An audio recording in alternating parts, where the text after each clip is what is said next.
voici les prévisions météo de Valentin Page. Cet après-midi, on attend de la grisaille dans l'est de la France et au pied des Pyrénées. Le temps se dégradera sur le sud-est de la France. Les pluies se renforceront encore, c'est localement dans le Var, et on attend également un temps un peu plus calme pour l'arc atlantique. Les températures de cet après-midi s'échelonneront de 9 degrés à Cherbourg, 4 à Strasbourg, 8 à Paris, 14 à Nice et 11 à La Rochelle. Vous le savez, ces derniers mois, la grippe a fait beaucoup de victimes.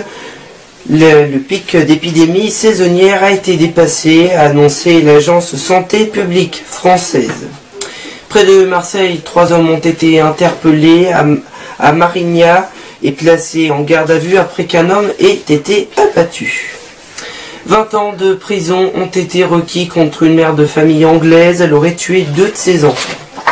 Revenons sur les incidents d'Aulnay-sous-Bois. 17 jeunes ont été interpellés, dont 11 mineurs. Ils vont être présentés devant le parquet de Bobigny aujourd'hui. François Hollande s'est également rendu au chevet du jeune Théo qui a été hospitalisé à l'hôpital Robert Boulanger et salué par sa dignité, par François Hollande qui lui ne veut pas de guerre mais qu'il reste uni.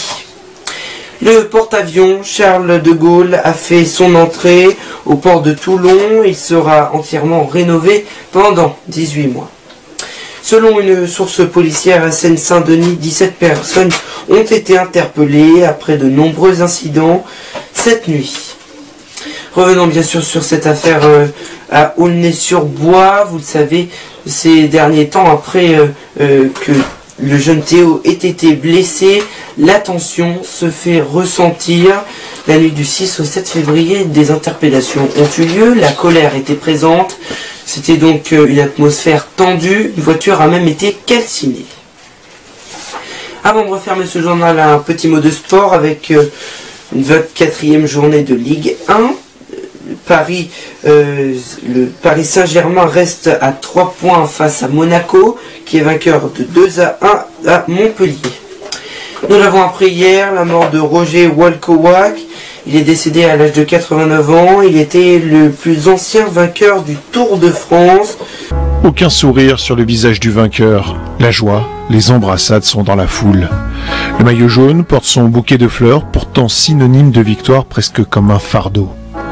Il faut dire que c'est un succès un peu particulier. Le premier du Tour s'est imposé sans remporter d'étape.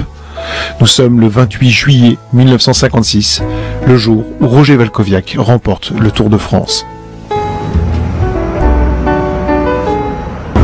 Le fait que Pivelet, Kobler, Coppi, Bobet ne soient pas là a ouvert complètement l'éventail des possibles.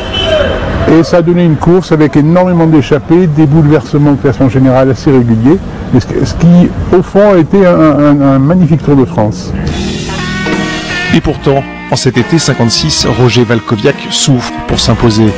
S'il consent, par stratégie, à abandonner son maillot jaune acquis en début de tour, il n'accepte de le faire qu'après l'étape de Bordeaux, où sa femme l'attend et devant qui il veut briller.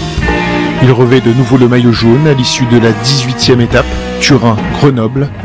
Son émotion est immense lorsqu'il rallie Montluçon et qu'il peut se présenter devant sa mère en champion. Mais contrairement aux idées reçues, rien n'est simple pour lui lors de ce Tour 56. Et le lendemain, même le jour de la dernière étape, il doit batailler pour garder son bien.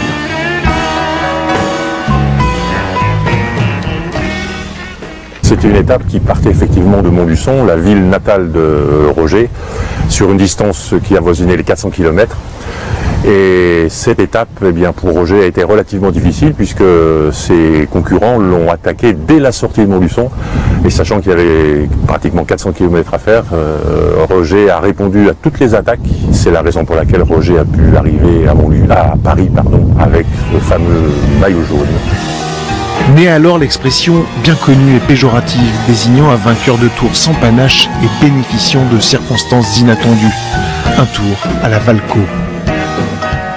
Voilà, quand on parle de tour à la Valco, moi effectivement ça me hérisse un petit peu parce que quand on relit les archives, quand on écoute Roger Walkowiak, eh bien il a gagné son tour à la pédale et il l'a gagné pratiquement seul. Et lui, avec sa constance, mais sans faire de coup d'éclat, a donc fini par reprendre ce maillot jaune à 5 jours de l'arrivée et le conserver jusqu'au bout.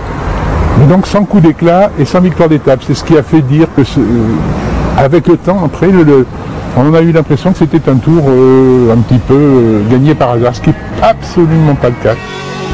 Roger Walkowiak range son vélo en 1962 plein d'amertume. Les sarcasmes ont touché cet homme simple et sensible. Il vit depuis dans l'anonymat une vie retirée du cyclisme dans l'Allier.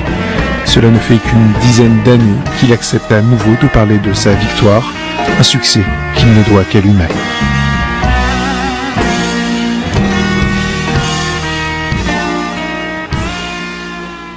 Nous l'avons donc appris tristement hier, la bourse de Paris qui est à 4778 points à 0,46%.